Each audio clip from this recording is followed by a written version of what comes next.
Buenas tardes. Bueno, mi nombre es Cristiano Requejo Madrigal y como coordinador de cultura y vicepresidenta de la cooperativa Covivar, os doy la bienvenida a todas las personas que, que habéis apostado por venir aquí esta tarde a este centro, a esta sala Miguel Hernández, hogar de las artes y letras de Rivas, a compartir junto a nosotros la presentación del libro La Indignación Activa. Bueno, gracias Baltasar por hacernos este honor a los socios de Covivar, a los socios, socias y a los vecinos y vecinas de Rivas. Para la cooperativa Covivar, por supuesto, es un orgullo volverla a tener entre nosotros. Y yo particularmente me siento muy afortunado por poder dar la bienvenida aquí a nuestro centro social Armando Rodríguez, referente sociocultural del sureste madrileño. Bueno, quiero que sepas, Baltasar, que siempre tendrás aquí, en esta cooperativa, tu sitio, por tu compromiso con la justicia social, con los derechos humanos y, por supuesto, por tu contribución a conseguir un mundo mejor.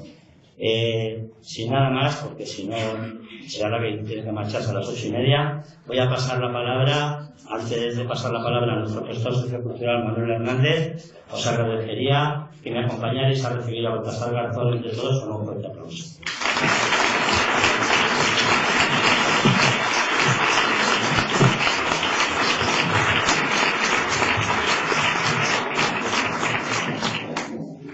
Muchas gracias a todas y a todos. Hoy tenemos el honor y el placer de contar con un invitado de excepción que viene a hablarnos con conocimiento de causa, de indignación y de acción. El formato del acto va a ser un poco haciendo una pregunta, si él que se planee lo que quiera. Y al final del acto, si no nos alargamos mucho, va a dar tiempo a alguna pregunta del público. Esperemos que sea breve. Parece que todos tenemos derecho a la indignación, ¿no? Hay gente que se indigna porque pierde su equipo de fútbol o baja de categoría, otros se indignan por temas más sociales, ¿no?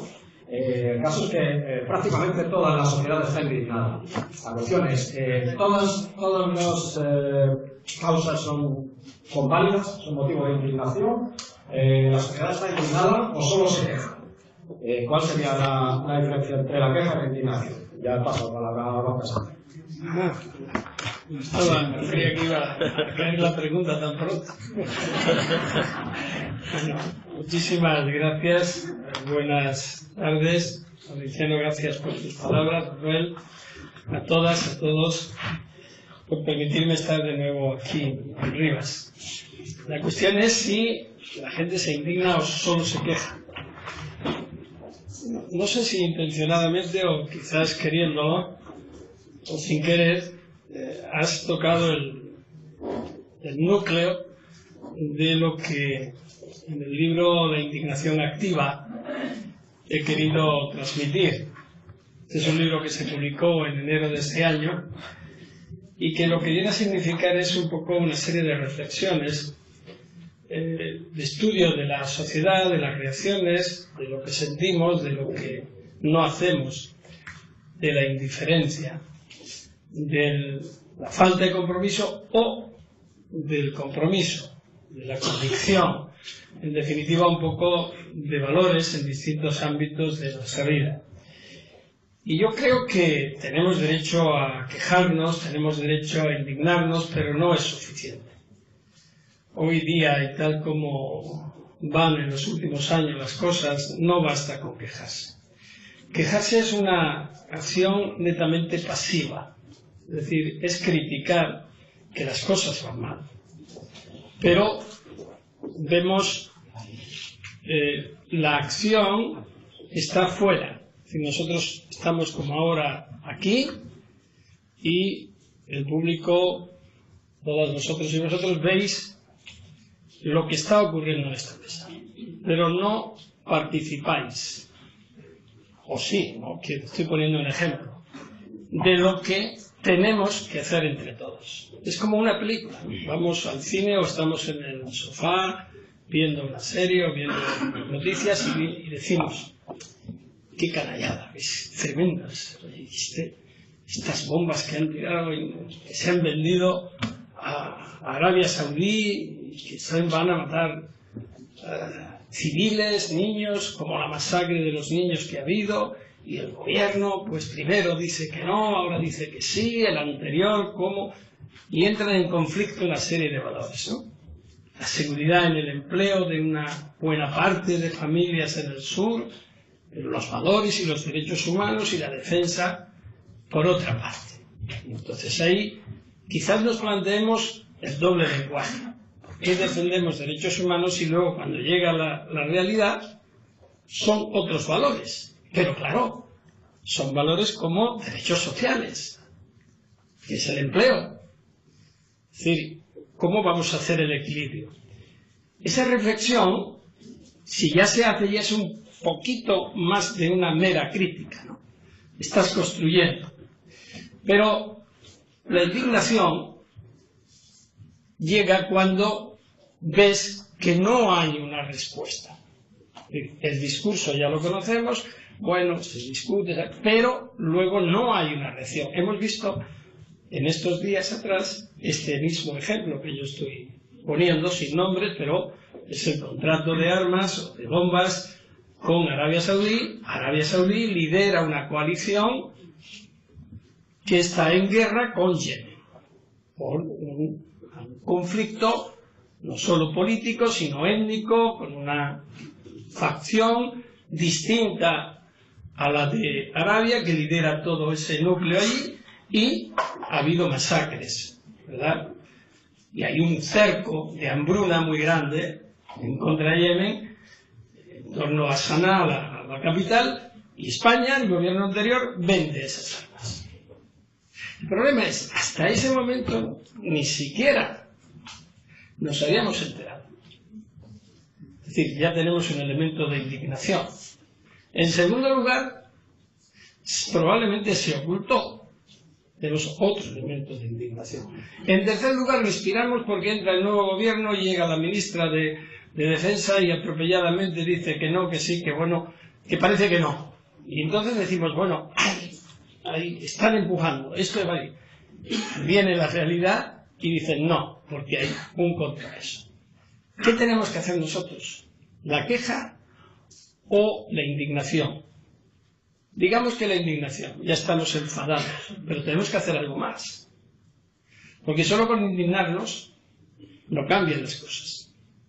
Es decir, de ahí el nombre del libro, La indignación activa, que es cuando de la queja, de la pasividad, de la indiferencia pasamos a la queja, de la queja a la indignación y de la indignación hacemos algo por cambiar las cosas.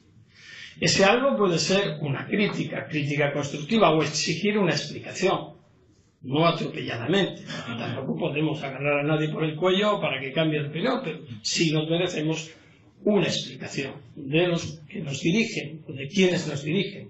Entonces digan, ¿por qué antes sí que nos lo ocultaron y no acudan a aquellos que ya se fueron, afortunadamente, sino a que el gobierno explique, pero que explique con transparencia? Otro elemento de indignación activa. Exigimos transparencia. ¿Qué hay por medio? ¿Qué negocios? ¿Cuánto ha sido? Bien, porque a lo mejor incluso podemos llegar a una no comprensión, no justificación, pero podemos entenderlo.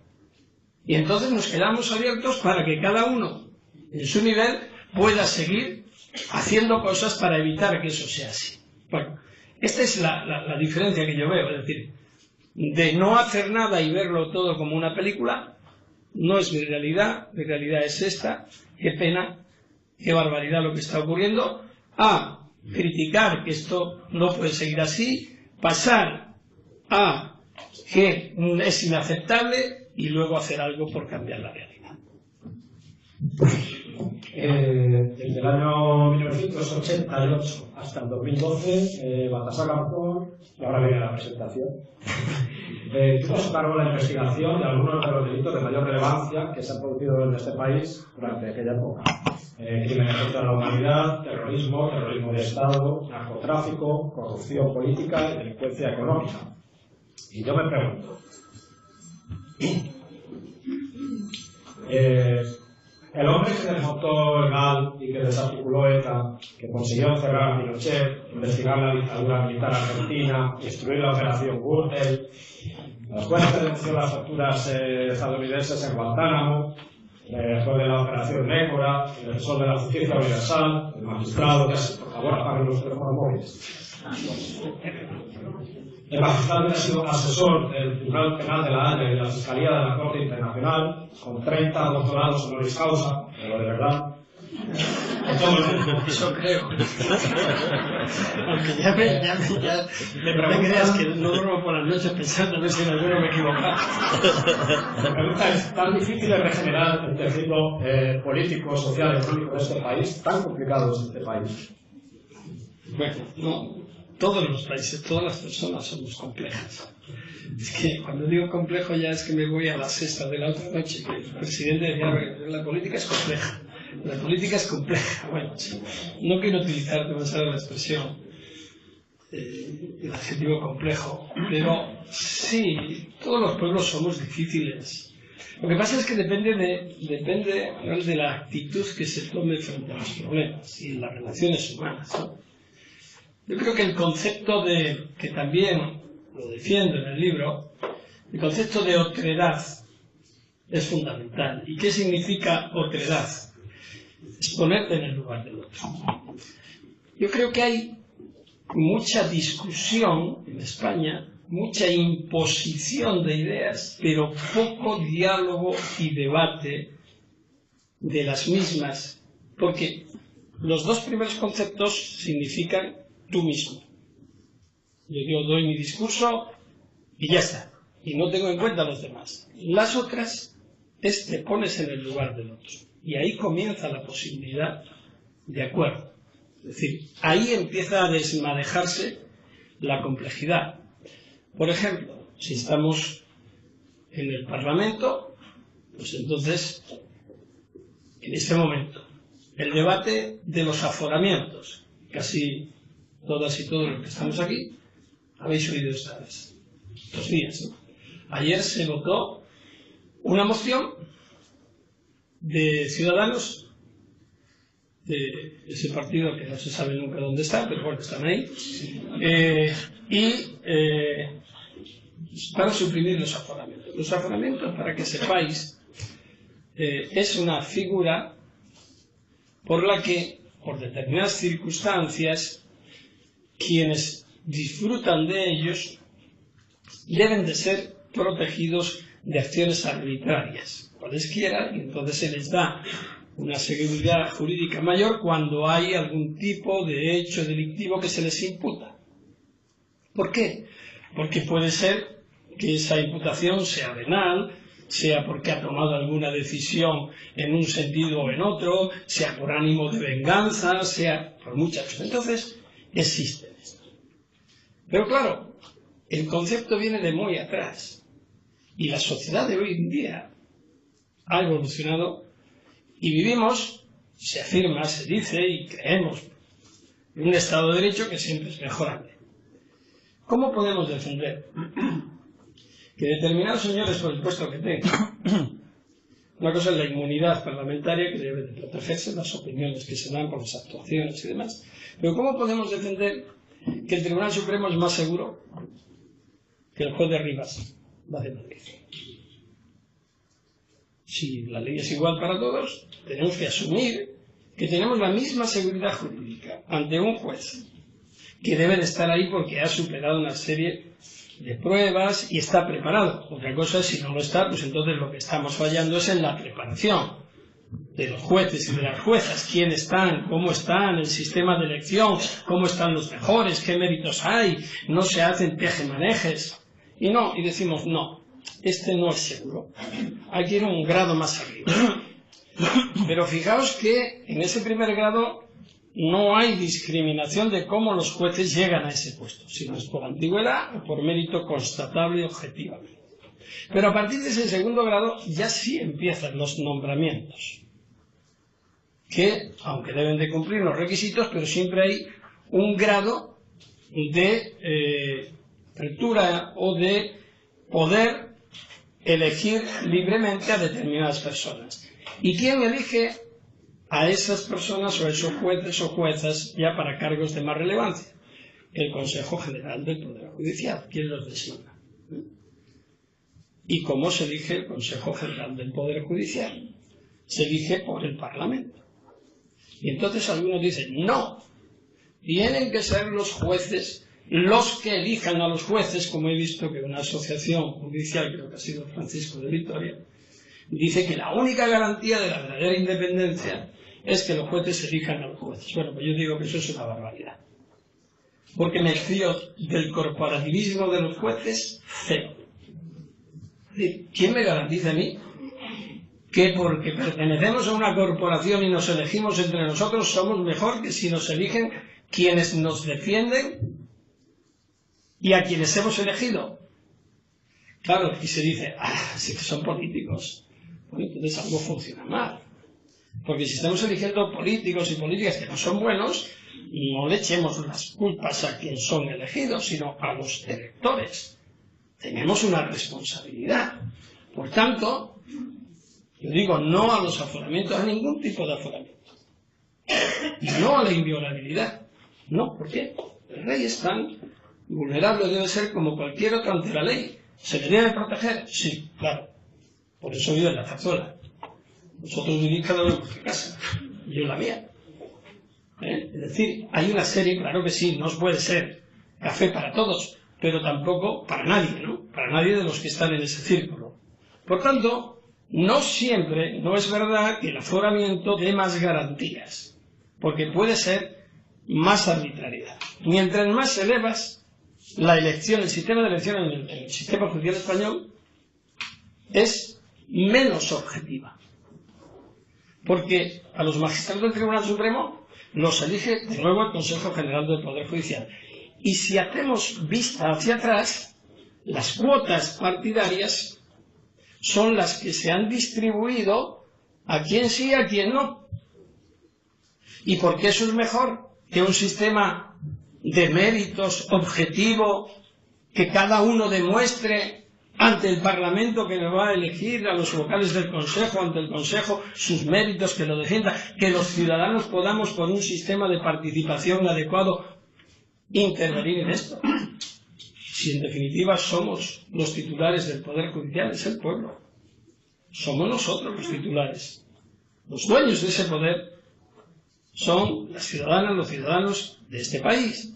Por tanto, son los que deberían de participar. No, participan en un tercer, cuarto, quinto grado, según quién elige y quién no elige. Por tanto, ese es un elemento que contribuye a descomplejizar la sociedad y las interacciones. Por tanto, yo no creo que sea absolutamente imposible. Lo que pasa es que tenemos que ponernos al nivel de querer hacer las cosas y no hacer discursos de imposición, no decir es que lo que yo digo es lo que vale y lo que dice aquel venga de donde venga. Yo lo que digo es que para mí cada vez, aunque no oculto que soy un hombre progresista y de izquierdas, a la hora de resolver cuestiones me presto al diálogo y estoy dispuesto a cambiar de postura. ¿Por qué? Porque si eres servidor público tienes que estar dispuesto a servir al público. Y el servicio público no tiene ideología, tiene compromiso, tiene obligación, tiene responsabilidad con todos y todas y cada uno de los ciudadanos y ciudadanos. Y nuestra ideología la aplicamos como mejor veamos. Si queremos hacer más justicia social, nosotros nos impondremos, avanzaremos. Si queremos hacer más activismo por los derechos humanos, pues adelante. Otros no quieren hacerlo, pues hay que respetarlos. Pero esa yo creo que es la única fórmula de descomplejizar el diálogo y no la imposición. Córtame porque yo me enrollo como una persiana. Dices que vivimos los tiempos de la vergüenza. Por el terror, por la corrupción, por la guerra, por el olvido, por la xenofobia, por las amenazas y por las mentiras. Y frente a la vergüenza, la dignidad. Y frente a la opresión, la cultura. Pero ¿por qué ocurre que los que sentimos vergüenza somos los perjudicados y no los que oprimen, los que miente. Ya, porque nosotros no tienen vergüenza. Esa sería una respuesta corta y contundente. O porque son los desvergonzados, o porque son los desvergonzados, o porque no tienen, les da igual. Sí, vivimos tiempos, iba a decir otra vez complejos, pero no lo voy a decir. Vivimos tiempos difíciles. En muy pocos años, en términos relativos, hemos experimentado cambios importantísimos. Ahora mismo estamos en unos momentos en los que la tecnología o nos supera definitivamente, yo estoy en ese límite, o nos unimos a ella, ¿no? Yo soy de los que resisten todavía y de los que le da voces al ordenador cuando me falla, ¿no? Porque digo que ¿por qué se para? Entonces, hasta que llega alguien y dice, no, es que se le olvidó darle esa tecla. Digo, pues alguien me lo tenía que haber dicho, ¿no? Son momentos difíciles. Por tanto, lo que tenemos que hacer nuevamente es avanzar.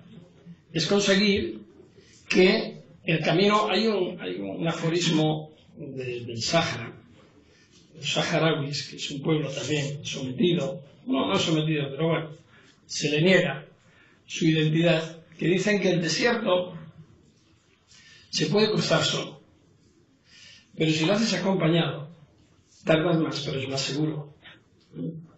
Por tanto, esa norma es la que hay que aplicar frente a la mentira, frente a la vergüenza, es decir, es unir esfuerzos, unir voluntades. La fuerza de uno, decía Gandhi, se puede convertir en la fuerza de todos, pero tenemos que estar convencidos de que cada uno lo podemos hacer. Y ahí entramos otra vez con la primera cuestión. Es superar la indiferencia, es decir, ¿y yo qué voy a hacer? ¿Y yo qué puedo hacer? Pues si por esa regla de 3 no hacemos nada porque nunca vamos a cambiar nada, los que sí consiguen paralizar o cambiar en un sentido diferente al que el pueblo necesita, son los que saben perfectamente que hay que controlar para que no cambie nada, para que todo siga igual. Por ejemplo, no sé, decías en la presentación mía hechos como la detención de Pinochet. Bueno, se conjuntaron muchos elementos, pero en definitiva es o haces algo o no lo haces. Si no lo hacías, y me refiero a mí, estaba perfectamente justificado. Nadie me iba a criticar que no hubiera tomado esa decisión. ¿Por qué? Bueno, no había una decisión concreta respecto de él. Podía interpretarse que tenía inmunidad, de hecho se discutió en el proceso, era evidente que los británicos no iban a hacer nada. Bueno, había argumentos para que no pasara nada. Si lo intentabas, esos argumentos se tornaban muy difíciles en que fuera positivo, pero había una posibilidad. Entonces la cuestión en esa, como en todas las facetas de la vida, es tomar la decisión. Es la acción. Es de criticar y de indignarte con los crímenes de Pinochet y la dictadura pinochetista, decir, bueno, la historia me ha colocado en este lugar, en este momento, y yo con mi bolígrafo, y esto puedo intentar hacer algo. ¿Qué podía ocurrir? Que me las dieran hasta en el cielo de la boca. Y era lo más normal. Que si no conseguía, las críticas iban a ser demoledoras. Que además es probable que en vez de en el año 2010 que me suspendieron, me hubieran suspendido en el 98. Porque, bueno, pues una vez que caes o te equivocas, van y te dan en el cogorote. Van a poner. Eso es evidente. El género humano es así y los españoles somos especialmente cariñosos pero caíditas. No disfrutamos casi nunca, nada más que cuando vemos que alguien está caído. Ahí es grave, pero bueno, es nuestro carácter, ¿no? Entonces, yo me lo planteé así. Es decir, ¿hago o no hago? ¿Soy coherente con lo que defiendo o no? Insisto, podía haberme quedado quieto.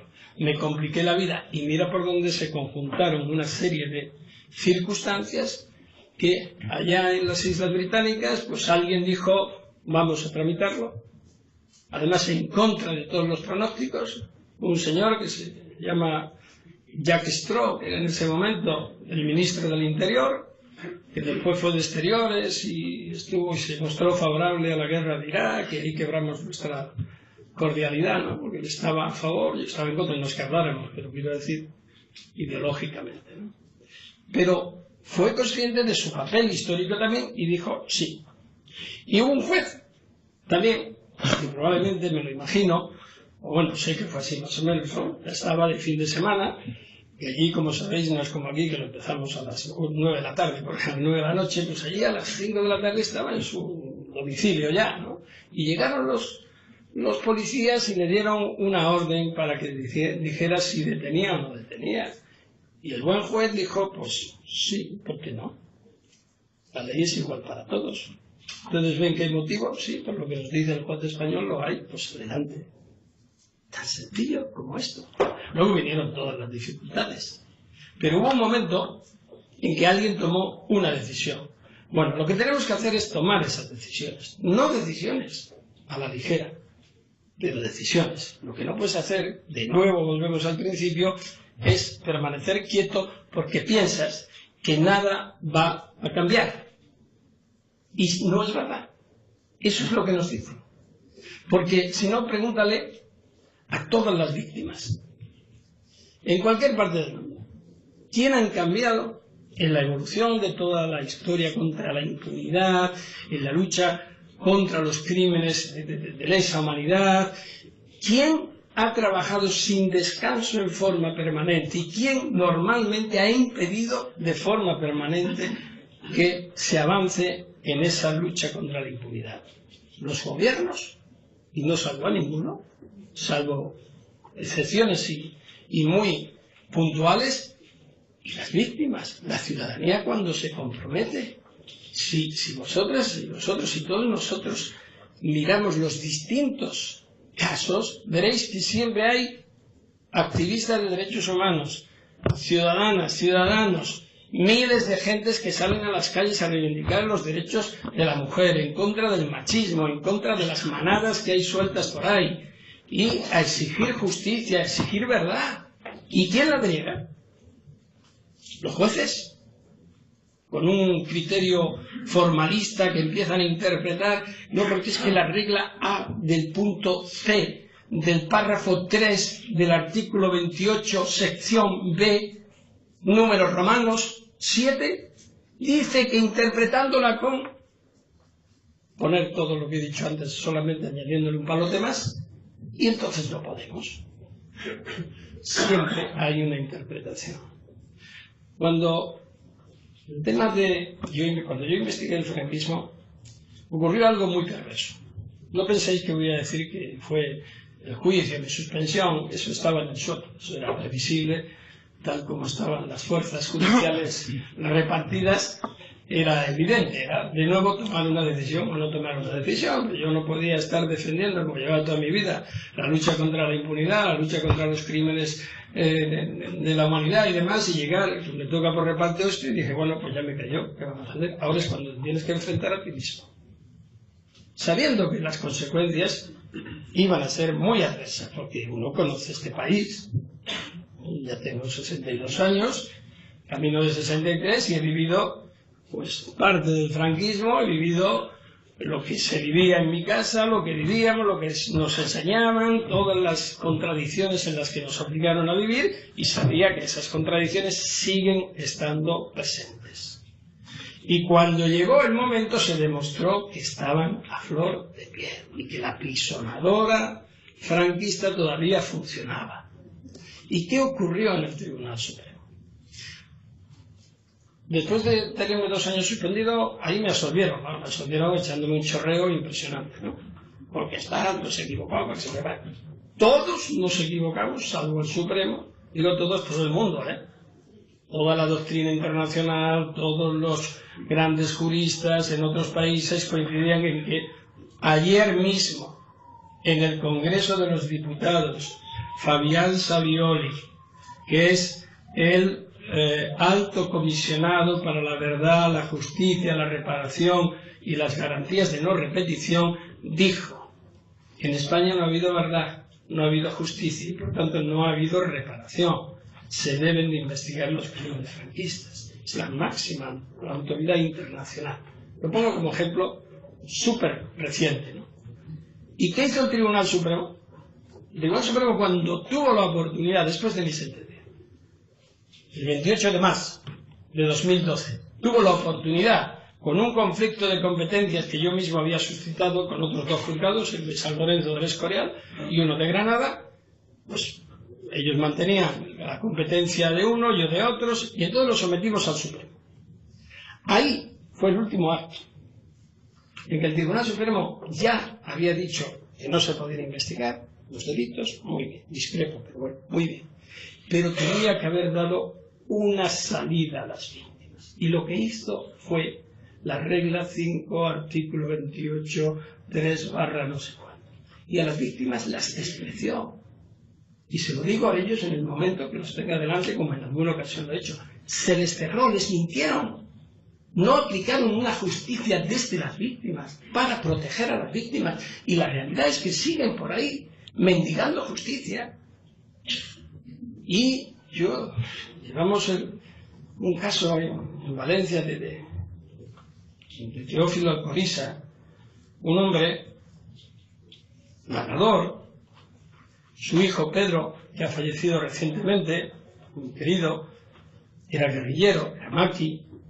En el año 47, que ya hacía unos años que había terminado la guerra civil, fueron a buscarlo y no estaba. Y la Guardia Civil se llevó a su padre que estaba trabajando en el campo con sus barcas y ya está, ¿no? Se lo llevaron y falleció por suicidio. A esa misma hora se suicidaron 10 o 12 personas. Y él, decían, con cordones de los zapatos. Todo el mundo sabe, yo que soy hijo de agricultores, que las barcas no tienen cordones.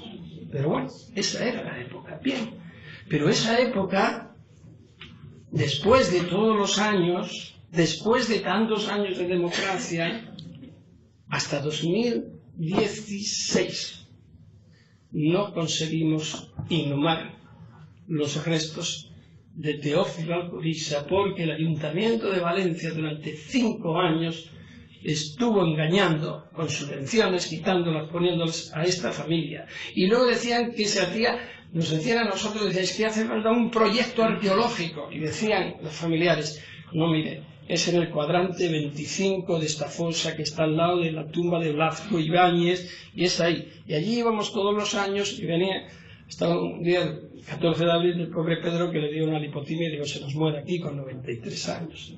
Bueno, ¿sabéis lo que tardaron en sumar cuando cambió el ayuntamiento y entró Compromís y el Partido Socialista? Media mañana. Cavaron donde decía la familia y sacaron los restos. Vinieron, se hicieron los análisis de ADN, se identificaron, se devolvieron y recibimos, la familia y todos nosotros, los restos. Y veías llorar, pero llorar de verdad, a la familia y bueno, los que estábamos allí también. Y yo pensaba, pero ¿en qué país vivimos? ¿En qué país vivimos? Que todavía se está discutiendo esta reparación. Por tanto, algo no funciona bien y tenemos que cambiarlo. Muy bien. Hablabas de víctimas y bueno, enlazar ya con el tema de la memoria histórica, también lo has mencionado.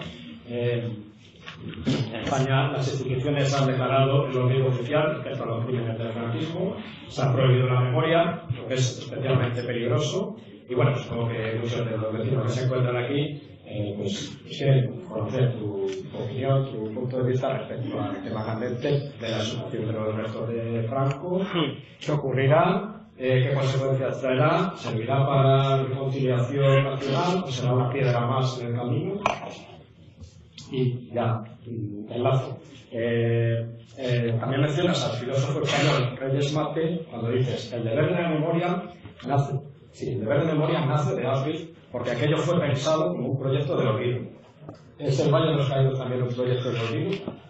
Bueno, es un proyecto de exaltación de un dictador con la obscenidad y la aberración de ponerlo sobre las víctimas que en muchos casos fueron exhumadas sin conocimiento de los propios familiares, trasladadas a la cripta y sepultadas allí, por supuesto, por debajo del dictador, ¿no?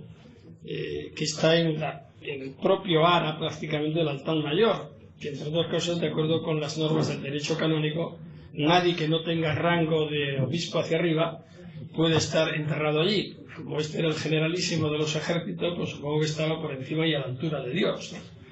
Digo yo. Pero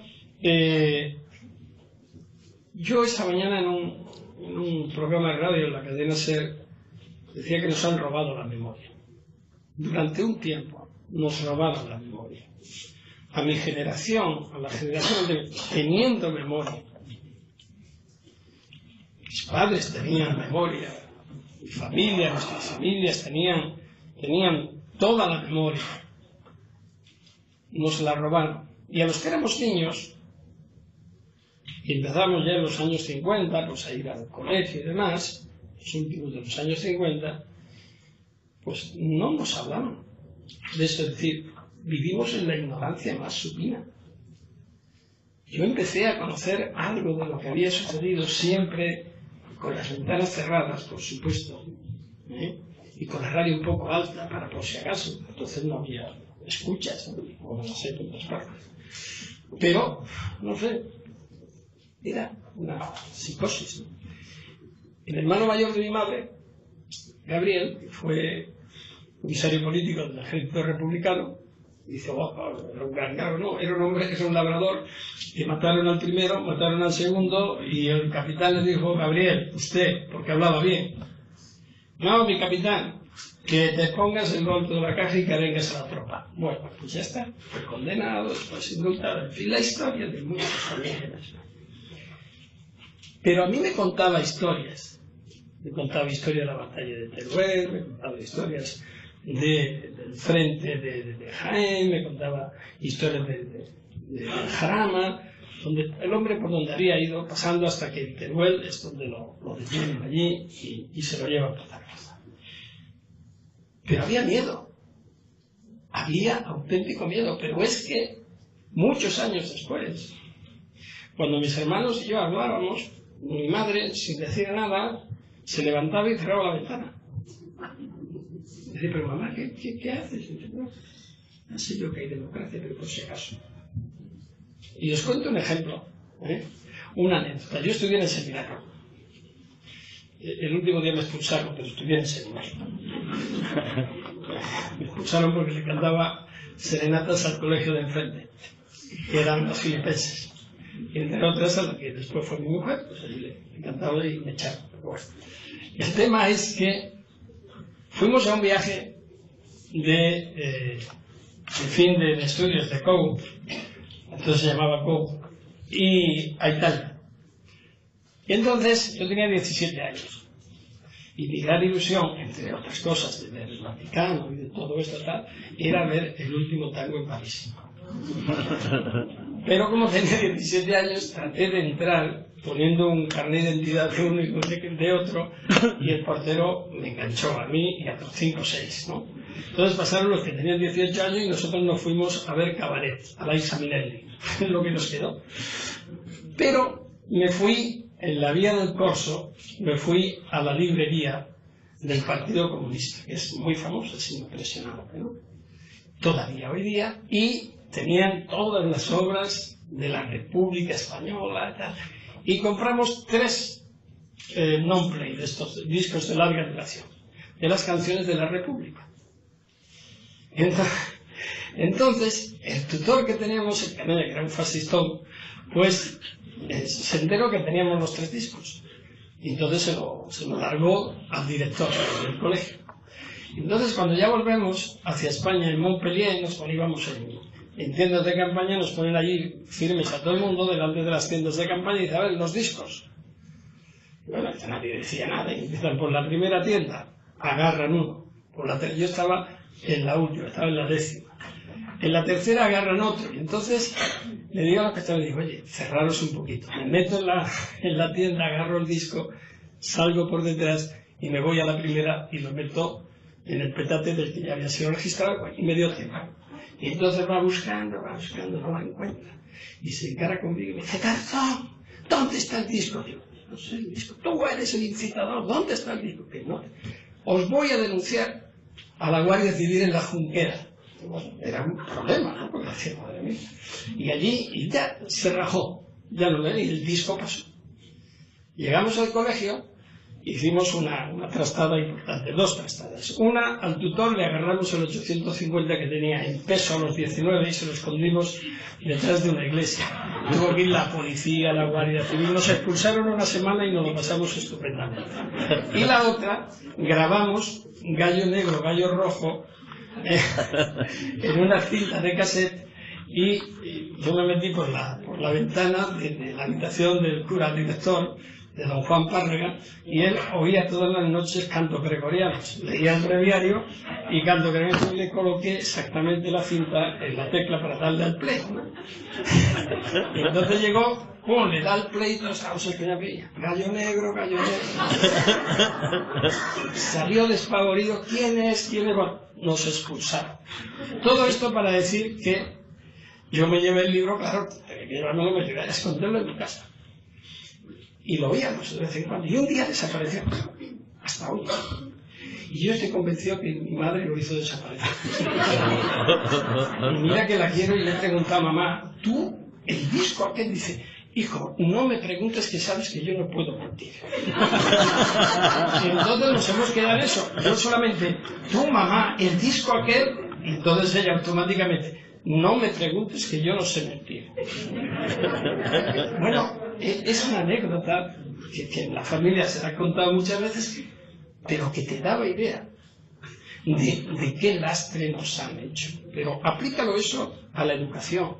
Ninguno de los que tengan mi edad, incluso menos que nada, pero es que ahora se empieza a hablar algo. Desde la Fundación tenemos proyectos de educación con los niños, de temas de derechos humanos, de memoria, un proyecto de recuperación, es decir, haciendo algo desde la sociedad civil. Hay muchos que lo hacen también, afortunadamente, pero todavía se notan reticencias cuando llega el momento clave de qué hacemos con el dictador, ¿no?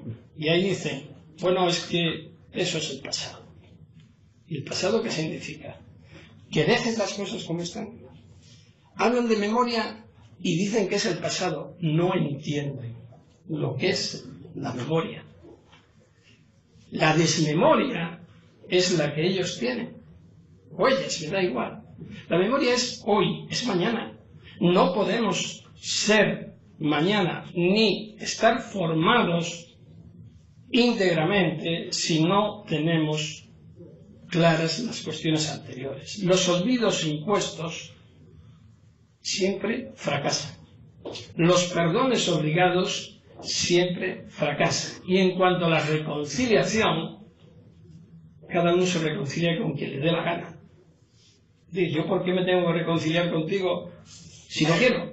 Te puedo respetar, podemos hablar, podemos dialogar, pero no tengo por qué irme abrazado contigo por la calle, ¿no? Es decir, eso surge de dentro afuera. Es lo que viene a decir Reyes Mate. Es lo que se llama también la justicia anamnética, es decir, en favor de las víctimas, en favor de la memoria. Nadie puede controlar la memoria y cómo se forma o cuándo se rompe.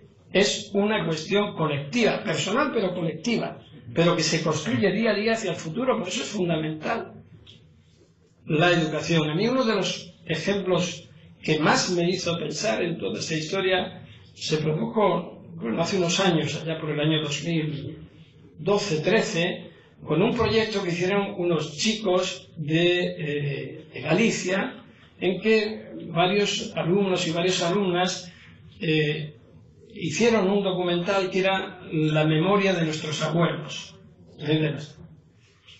Y entonces ellos y ellas iban preguntando a varias personas. Yo me acuerdo que estaba en Bogotá y hicimos una videoconferencia a Manuel Rivas, el escritor y otra gente así.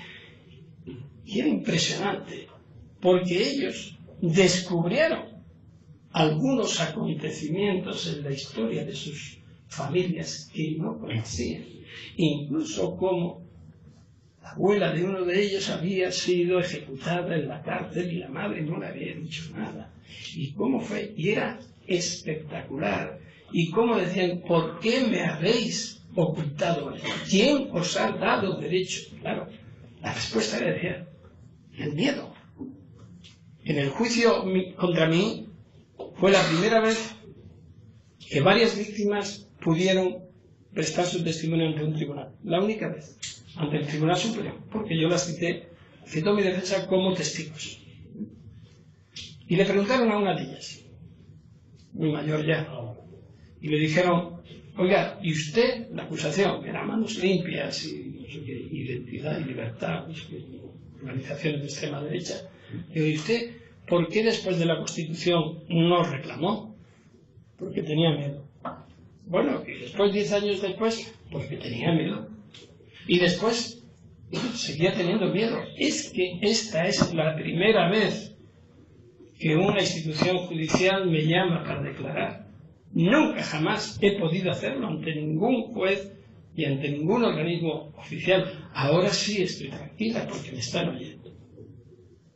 Entonces, esa es una responsabilidad. Quienes no están contribuyendo a que esa memoria la formemos entre todos y entonces sí que la enfoquemos hacia adelante, aceptando lo que ocurrió. No se trata de cortar cabezas, pero hay que aceptar esto y desde luego más de actualidad, más importante en este ámbito, como que el Valle de los Caídos sea para mí, no como dice Pedro Sánchez, un cementerio civil, sino un lugar de memoria. Ese es mi criterio y además lo he mantenido porque 3 abogados tenemos planteado al gobierno anterior la exhumación de Franco, de José Antonio, la petición de perdón del jefe del Estado a las víctimas y la conversión de un lugar de memoria. Nos dijeron que no, el Supremo nos dijo que no, el Constitucional nos dijo que no y ahora estamos en el Tribunal Europeo de Derechos Humanos. Y si nos dicen que sí, pues bien. Pero como ya se está cambiando esto, pues eso es lo que hay que hacer. Es fundamental, porque tenemos que empezar a hablar ya de historia y enfocar que la memoria es algo nuestro, de ahora y que nos ayuda hacia el futuro. Me gustaría también hacer una mención al cuarto poder. Uno de tus casos más mediáticos fue la defensa del fundador de Wikileaks. Sigue siendo. ¿Pasa? Sí, sigue siendo. En Estados Unidos por la defensa del derecho a la libertad de expresión frente a los intereses políticos y económicos. ¿Qué opinas del papel de los medios de comunicación actuales? ¿Son leales a su labor objetiva, informativa? De objetiva lo dejamos. Y también enlazar con... ¿Qué opinas de las últimas sentencias respecto a la libertad de expresión, pues, de actores, de cómicos, de raperos, etcétera? Bueno, te empiezo por el final. Para mí todas esas condenas son inicuas. Es decir, nunca se deberían de haber puesto. Porque es banalizar algunos conceptos que han causado mucho dolor en España, como es con el terrorismo, ¿no? Y que haya expresiones malsonantes, incluso groseras, que nos hagan daño, no quiere decir que ni sean una exaltación del terrorismo, ni tampoco una apología, ni nada de esto, ¿no? En cambio, siempre ocurre lo mismo. Hay otros que denigran, que incitan al odio y normalmente se les trata con una mano diferente. ¿Sí? Habría muchos ejemplos, ¿no?, de la diferente vara de medir de la justicia española. Bueno, ahora parece que se está equilibrando un poco, pero ayer mismo, hoy, ¿sí?, el tribunal, o el juez belga de Dante ha rechazado la entrega a España de Valtònyc. Bueno, estaba condenado a una pena de 3 años por este tipo de hechos, ¿no? Es que es muy difícil entender que este tipo de conductas vaya más allá que un uso quizás límite del derecho a la libertad de expresión. Porque lo contrario es secuestrar, es censurar. Entonces, mira, tenemos que aguantar a veces la pedrada, ¿no? A mí me han hecho scratches. Yo he ido a la Universidad de Santiago de Compostela y se han metido y me he encontrado la pared llena de viva ETA, fascista, de tal, bueno, torturador. Vale, ¿qué vamos a hacer? Llegar y 20 individuos reventar un acto. Y la gente se iba a ir y yo le dije, ¿dónde vais? A los alumnos, a los que estaban allí, que eran 400. Digo, ¿pero dónde vais? Decid algo. O sea, 20 individuos no pueden reventar un acto. Entonces yo le dije al cabecilla, digo, súbete aquí, a la mesa, y debatamos. Yo estaba tan afónico, me jodió bastante porque no me podía manifestar bien con la voz. No me veía, pero bueno, ¿qué le iba a hacer? Entonces el tipo se subió y dijo exactamente lo mismo que estaban diciendo, sin aportar nada, y entonces se produjo una reacción muy importante e impresionante. Después me dijeron los profesores de la universidad, dice, es un día clave. Has cambiado, quizás sin quererlo, has invertido el estado de prácticamente de terror que había en esta universidad, porque la gente empezó a levantarse y les empezó a acercar con argumentos. Y se tuvieron que ir, se marcharon. Bueno, yo creo que eso es un ejercicio de la libertad de expresión. A quienes usan la fuerza o la imposición o el desmedro, el despropósito, el insulto, cuando se les agota el insulto frente al argumento, podrán chillar más. Yo tengo que deciros que cada vez oigo menos tertulias de televisión, porque es que no, como estoy un poco teniente ya, que no me entero. Tengo que poner una voz altísima en el televisor y entonces más retumban y ya digo, pues bueno, adiós, se acabó, ¿no? Es decir, no sabemos dialogar, sabemos dar voces. Entonces, bueno, pues ese es un problema de los medios, de algunos medios de comunicación y de algunos opinadores. Que hablamos de la posverdad, es decir, ya viene esto de lejos, del nazismo, ¿no? Vi muchas mentiras, que siempre algo queda, ¿no? O más corto, calumnia que algo queda. Pero si hay personas que hacen esto, hay consumidores que lo aceptan y que lo quieren y que casi lo necesitan. Esto es como meterse en vena a Jiménez de los Santos todo el día. Entonces, droga dura esto, ¿no? Entonces, o desconectas, o claro, te vas con una moto. A mí me tocó una vez un taxista que iba con Jiménez de los Santos y yo iba agarrado así, de que vamos a ver, digo, como me identifique ya verás, pero que claro, cuando iba a saber, frenazo. No, en serio, no estoy exagerando, ¿no? Y yo, claro, me puso así, y cuando yo no sé, como esto de es capaz de nada. No, yo salí y me dice, señor Garzón, es un honor haberlo llevado en mi casa. Así somos, es genial, ¿no? Entonces, nos falta esa sensatez a la hora de informar. Decía Joseph Pulitzer que un buen periodista necesitaba no solo tener la seguridad de la información que daba, sino darla para ayudar al más desvalido, hacer justicia social y siempre enfrentarse a los poderosos. Y hoy día hay algunos medios de estos digitales que más que enfrentarse a los poderosos, viven de los poderosos. Y de una sistemática desinformación que es brutal. Yo solo voy a mencionar algo de lo que estoy siendo protagonista yo ahora en este momento. Algunos de estos medios deciden inventarse una supuesta participación de la que hoy es ministra de Justicia cuando era fiscal, y de mí en una mediándose. Bueno, sale la Fiscalía de la Audiencia Nacional y lo desmiente. Dice, eso no ha existido. Pero no podemos estropear el titular. Se sigue. Dicen, se reunieron con el delegado anticorrupción de la comisión en Guatemala. Sale la comisión de Guatemala y dice, no ha existido esa reunión. Y a pesar de eso, sigue. Bueno, entonces, ¿Qué haces? ¿Te subes a un pino y te tiras o qué? Eso, desde mi punto de vista, es absolutamente antidemocrático. Más allá de que pueda ser calumnioso, injurioso, tal, cada uno lo remediará. Pero si estás investigando, hasta el más pérfido de los investigados tienen derecho a la presunción de inocencia. Y nos olvidamos. Y hay algunos medios que lo de la presunción de inocencia la exigen cuando se les refiere a ellos. Al resto no, al resto te machaco y te machaco. Pero vuelvo a decir, es que consumimos, hay gente que consume. Y no quiero hablar de la televisión basura y todo esto. Entonces, los medios de comunicación necesitan un ejercicio de responsabilidad. Yo soy contrario a cualquier tipo de control. Tiene que haber un autocontrol, pero también tiene que haber una exigencia de calidad. Si no es que las buenas noticias no venden, bueno, vamos a hacer que vendan. ¿Por qué narices tenemos que estar abriendo un periódico o oír una radio a ver quién se ha cargado, a ver quién ha hecho esto, quién ha trincado, quién no ha trincado?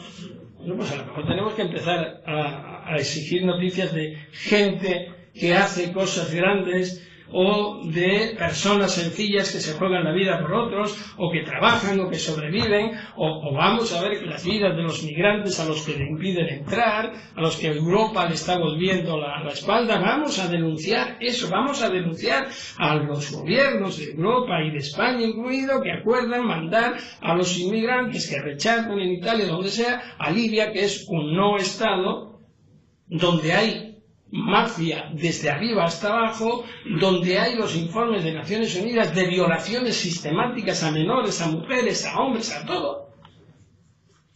Y como está fuera de las fronteras, pues no hay problema. Y tenemos la mayor fosa común del mundo en el Mediterráneo. Y seguimos sin hacer nada. Pues eso es un poco también de lo que se habla en el tema de la inmigración activa. Y de, bueno, ¿y qué puede hacer? Algo, siempre se puede hacer algo. Siempre se puede hacer algo. Por ejemplo, llegar y decirle al ministro del Interior, decir, usted dijo que iba a quitar las concertinas y no la ha quitado. ¿Por qué?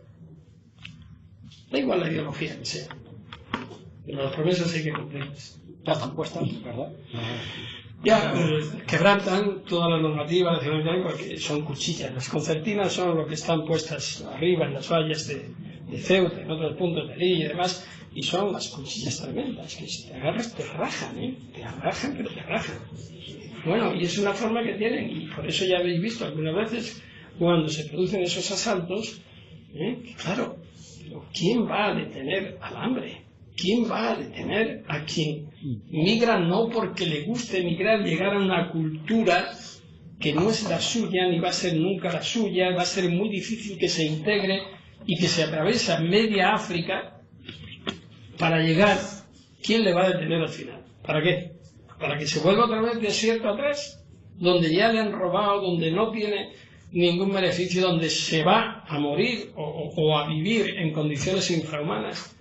Pues se lanza por la concertina, en la patera o donde sea. Tenemos un grave problema de respeto de derechos humanos.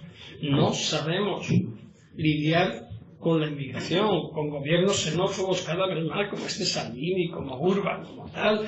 Bueno, pero ¿para qué tenemos entonces las instituciones europeas? ¿Es que no? Bueno, pues soluciónenlo ustedes. A lo largo de la historia de la humanidad, las migraciones siempre han sido vehículos de cultura. Traían cultura, guerra, pero también cultura. Y se generaba así. Y ahora se ha convertido como en algo absolutamente invasor, que es mentira. Todos y cada uno de los migrantes que vienen pueden perfectamente convivir con cada uno de nosotros. No quitan el empleo, más que lo quitan quienes se corrompen y quienes cobran comisiones y hacen trampas. Esos quitan más empleo. O las grandes corporaciones que explotan recursos naturales y son como la langosta. Se llevan todo lo que tienen de las tierras donde lo único que hacen es explotar trabajo esclavo con las gentes del lugar. Y después dice, pero es que ¿cómo Congo? No, esto es una de las zonas más ricas en minerales de la tierra y hay guerras, corrupción y demás. Bueno, pues no colonizamos esas tierras. ¿Qué carajo hacemos con ahora? Estamos peor todavía. Y todavía tenemos tintes imperialistas, ¿no? Ese es el problema. Avanzas en la entrevista que nos concediste a Coibar, en la página web también, que echas en falta pedagogía en las aulas, educación para la ciudadanía, debate crítico y vuelta al asociacionismo de base, que seguro que tan buenos recuerdos traen pues a los socios de Coibar, ¿no? ¿Ves algún indicador en la realidad que te haga tener esperanzas o es más un deseo que...? Bueno, yo creo que la sociedad necesita organizarse y para conseguir cosas tiene que estar necesariamente organizada y participar. Probablemente uno de los problemas más graves de la democracia representativa es que hemos renunciado a esa participación activa que se tiene o se debe tener en la política de base, en las organizaciones de base, es decir, una democracia real, no en el concepto que algunos le dan, porque hay un pasito así a que te digan, es que eres populista, ¿no? Sí, pues, populista, ellos quieren decir es que les dejes tranquilos para que hagan lo que les dé la gana, en nombre del pueblo, por supuesto, ¿no? El populismo es otra cosa, ¿no? Populismos, y a mí no me molesta que el populismo exista. Si por populismo entiendes cumplir con la gente, hacer las cosas a las que te comprometes y demás, y decirlo, bueno, y no en el marco de un partido político, pues a mí me parece bien, ¿no? Las sociedades cambian, las estructuras partidarias cambian. Si volvemos la vista atrás, vemos que infinidad de formaciones políticas han desaparecido. Posiciones ideológicas que antes parecían inconmovibles e inamovibles también han desaparecido y van surgiendo otras formas de organización política, de participación. Aquí hubo el 15M, hubo el 11M desgraciadamente, pero el 15M, el movimiento 15M, que cambió la estructura de participación de España, y desde entonces hasta ahora ha habido una serie de formaciones políticas que han ido dirigidas a acabar con esa nueva forma de entender política. Ojo, no estoy defendiendo a Podemos, estoy defendiendo a ese movimiento. Yo escribí por aquel entonces, que hago referencia aquí en el libro, a un artículo que se llamaba Indignadanos, jugando con ciudadanos indignados, ¿no? Que venía a decir esto, es decir, tenemos que hacer algo diferente. No podemos seguir diciendo hemos votado y hemos elegido a los representantes del pueblo. Y yo pregunto, ¿usted ha elegido al representante del pueblo para que se corrompa o para que defienda sus derechos? Para que defienda sus derechos. Pues entonces, si se ha corrompido, fuera. Eso es populista. No, carajo, no. No, sería lo lógico.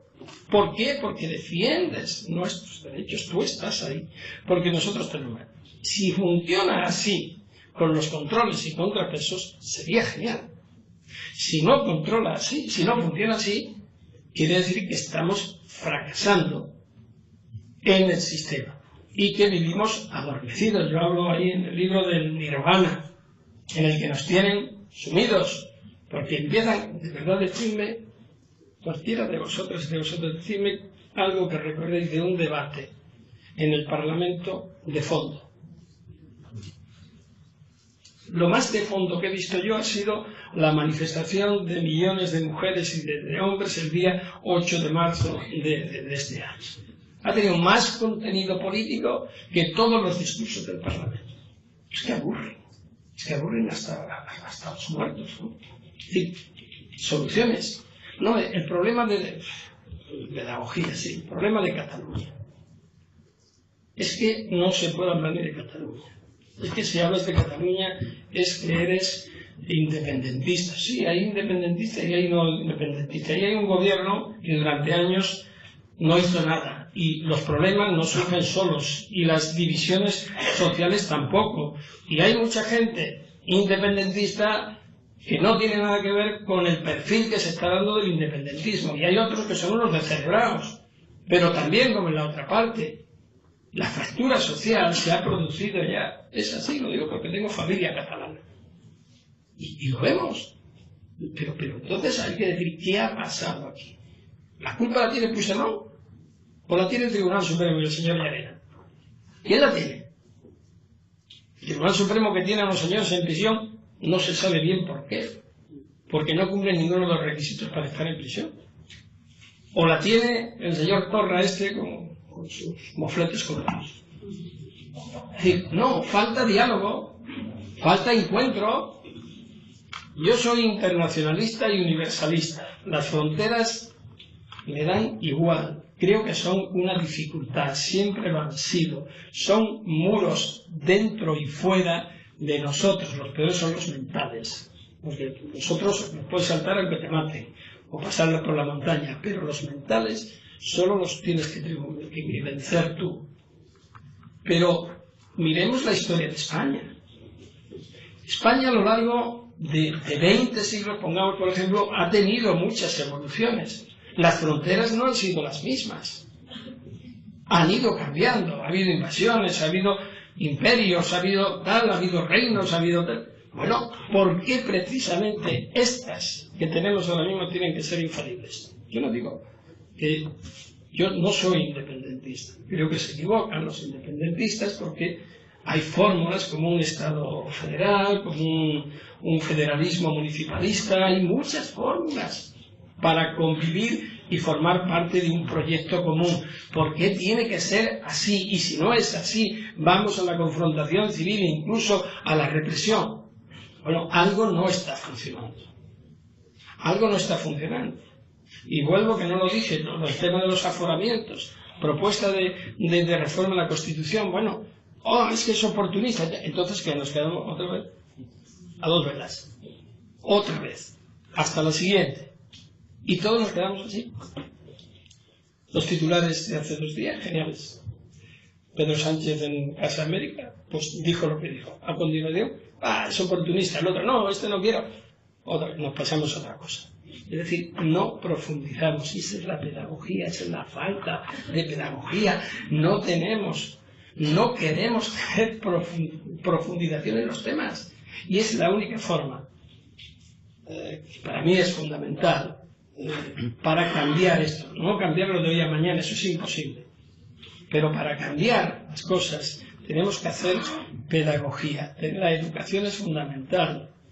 Siempre, o muchas veces, recuerdo de una afirmación de Víctor Hugo, el escritor, pensador francés, que hace ya varios siglos, unos empresarios le preguntaban, estaba hablando de la corrupción, y demás, dice, maestro, ¿qué tenemos que hacer para vencer a la corrupción? ¿No? Y él me dijo, hagan ustedes escuelas y enseñen valores y enseñen qué es el concepto de democracia, de respeto mutuo, de la no imposición, en fin, todas esas cosas que cuando dices esto dices, vaya, simplezas, claro. Pero nunca para decir algo que te puedan llenar, sino para que te vayas al carajo. Es decir, punto. No se habla de esto. No tenemos tiempo. Cuando tú vas a emitir una opinión en cualquier entrevista, no, esto, no, lo podemos tratar otro día. No, es que eso exige mucho tiempo, no. Y se han pasado 10, 15 minutos insultándose mutuamente. O cuando alguien se atreve a hacer un discurso en el Parlamento donde hace alguna cita de un pensador y dice, bueno, ya estamos aquí, como para dar ejemplo, como para dar clases. Bueno, tenemos que aprender, y la pedagogía es fundamental. Y el análisis mesurado y ponerse en el lugar del otro, es que no hay otra forma. No hay otra forma. Mi patria es el otro. Y el concepto patria no se puede apropiar nadie de él. Cada uno tenemos nuestra patria, el concepto de patria. Y lo que ha ocurrido en este país, y esa aversión que determinadas gentes de izquierdas y progresistas tenemos a lucir las emblemas nacionales, yo te tengo que decir que soy antibandera. Yo soy todas las banderas o ninguna bandera. Es porque hubo una apropiación de la bandera española. Durante el franquismo, con el aguilucho, por supuesto, pero después también. Y de aquí llevaban el reloj, de aquí la banderita, y era gente de extrema derecha, era tal, y entonces los demás como que decíamos, pues, si te pones algo aquí ya te identifica. Y ahora pues estamos viendo...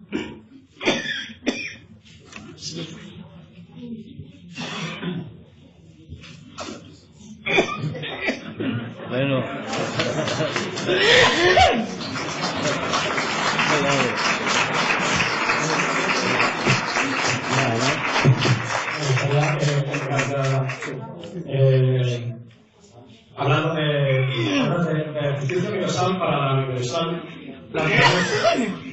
Sí, la última pregunta. O terminamos. Cuando pueda. Me parece un término precioso de la universidad de la naturaleza. Igual, incluso mencionas en la delegación activa. Mi problema es que cuando no bebo agua y calculo mal el tiempo, se me pega. Tengo un problemilla ahí de hablar mal y mucho. Estoy operado 2 veces de las cuerdas vocales. Entonces me emociono y se me seca y se pega y me quedo como esto. Aquí estamos entre amigos, pero... No. Ya voy a revisar. En la Corte Interamericana de Derechos Humanos estaba defendiendo los intereses de alguien que tú has mencionado antes, en el tema de libertad de expresión, de Julian Assange. Y era el alegato final. Puta. Y empecé a hablar, todos me miraban y decían, fue sorprendente. Y se me pegó. No tenía la botella, pero me parecía mal que delante de 7 magistrados allí de la Corte Interamericana yo agarrar la botella. Dije, no, tenía calculado para 10 minutos, digo, llevo. Narices. Me pasó esto. Nada más que no pude volver a empezar hasta por lo menos 10 minutos.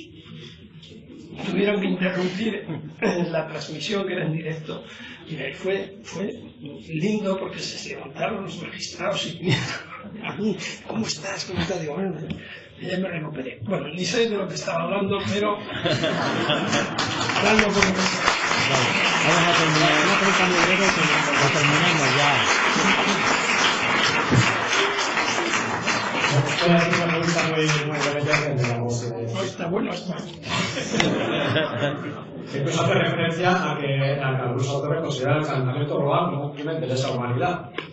Nosotros desde aquí estamos luchando con todas nuestras fuerzas para el cierre de la incineradora de Mingomen por los daños irreversibles a la salud de los ciudadanos.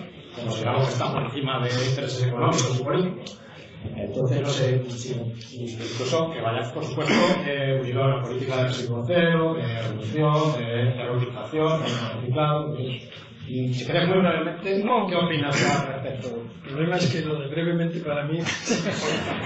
pero sí te voy a decir, nosotros desde la Fundación hemos desarrollado una serie de acciones a lo largo de varios años y hemos incluido un proyecto que se llama Los Nuevos Principios de la Jurisdicción Universal.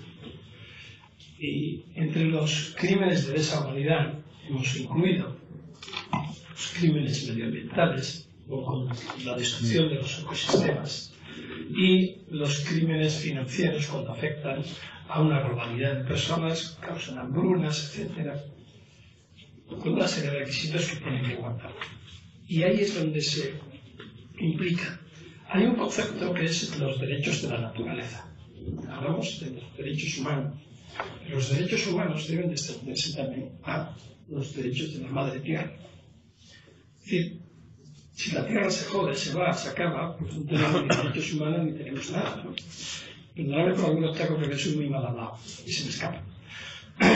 Entonces, esa nueva visión, el medio ambiente, es el hábitat que tenemos y por tanto es la esencia de nosotros mismos, es la comunión con la madre tierra. Yo sé que estoy influido bastante por los pueblos latinoamericanos y además los pueblos indígenas con los que tengo trabajo y mucha interacción, pero la cosmovisión que tienen es la adecuada. La nuestra estamos totalmente equivocados, ¿no? Nosotros expoliamos la tierra, nos estamos suicidando a nosotros mismos por intereses para nada humanitarios, porque hay energías alternativas, hay fórmulas para, respetando la tierra y la esencia de la misma, progresar, seguir, avanzar. Pero nos han metido en la cabeza que la cultura del petróleo, las explotaciones masivas de recursos naturales, de esto, es el modus vivendi.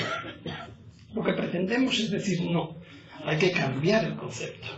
Tenemos que construir una visión alterna. proactiva. Tenemos que generar un tribunal, por ejemplo, de justicia climática, un mecanismo para que por lo menos sea un elemento de disuasión o de coerción frente a estas grandes corporaciones que viven de esto, no para mejorar nuestro nivel, sino para enriquecerse más. Si vosotros picáis, como dicen por allí, pulsáis en Google y veis Monsanto, veréis lo que sale. La multinacional Monsanto con los cultivos transgénicos, con eso, las manipulaciones alimentarias, pero buscad Nestlé, que tanta obra social hace, y veréis también, y así sucesivamente. Claro, cuando dicen esto, eso es populista, esto no. No, pero entonces, ¿qué es? Es que nos estamos suicidando, o protegemos a la madre tierra, los derechos de la naturaleza, y establecemos las sanciones junto con políticas proactivas reales que cambien, o bueno, los que estamos aquí no lo vamos a ver, pero los que vienen detrás sí que lo van a padecer, y estamos aquí para trascender hacia el futuro, no solamente para vivir, comer y morirnos, ¿no? Porque queremos un mundo mejor, porque lo hemos vivido o lo hemos sufrido, y o bien queremos que sea mejor, o por lo menos que quien venga detrás de nosotros no sufra lo mismo, ¿no? Mientras que no seamos capaces de triunfar y de derrotar a las grandes corporaciones que son las que hoy día gobiernan el mundo entero. Esto me lo decía, y teníamos largas conversaciones, mi buen amigo, ya fallecido y premio Nobel de literatura, José Saramago, que estuvo aquí en Rivas en su día. Hicimos un homenaje a él también cuando falleció.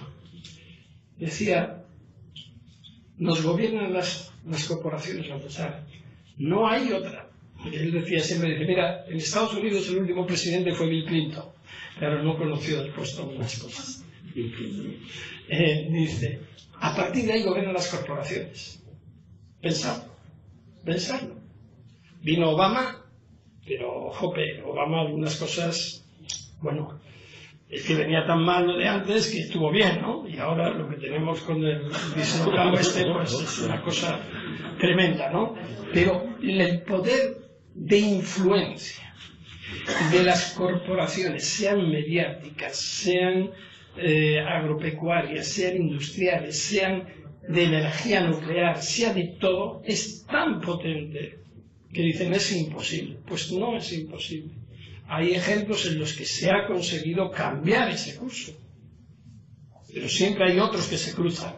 Por tanto, es fundamental aportar granitos.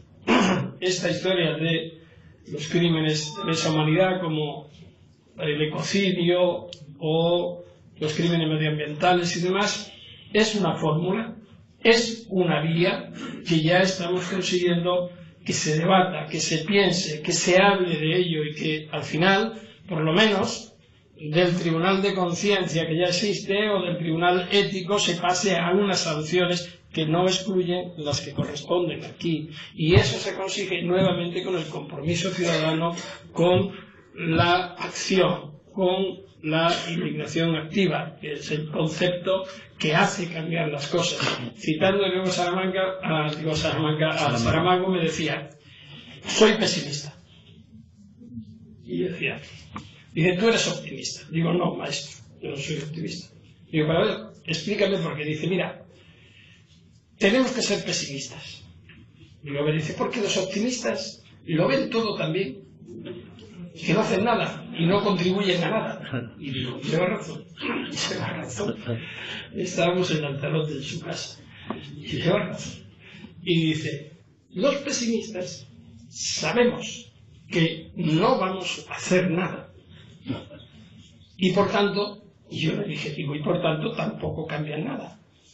Digo, ¿por qué no hacemos una interpretación intermedia? Y dice, vamos a construirla.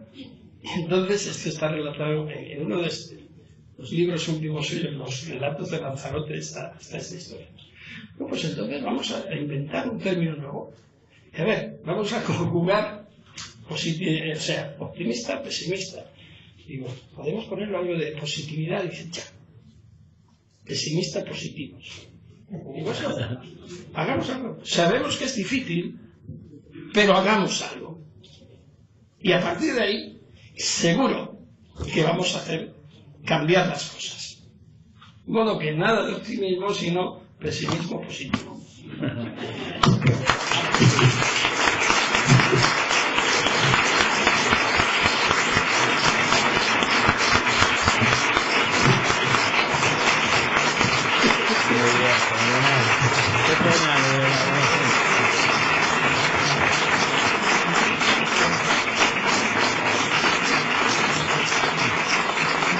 Muchísimas gracias a todos.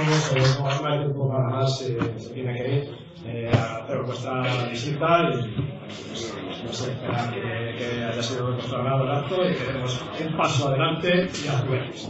Muchísimas gracias. Gracias.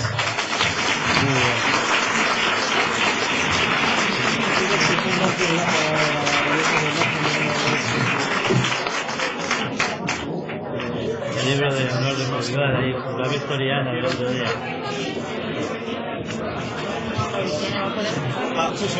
No lo sé, pregúntale, pero como a lo mejor para...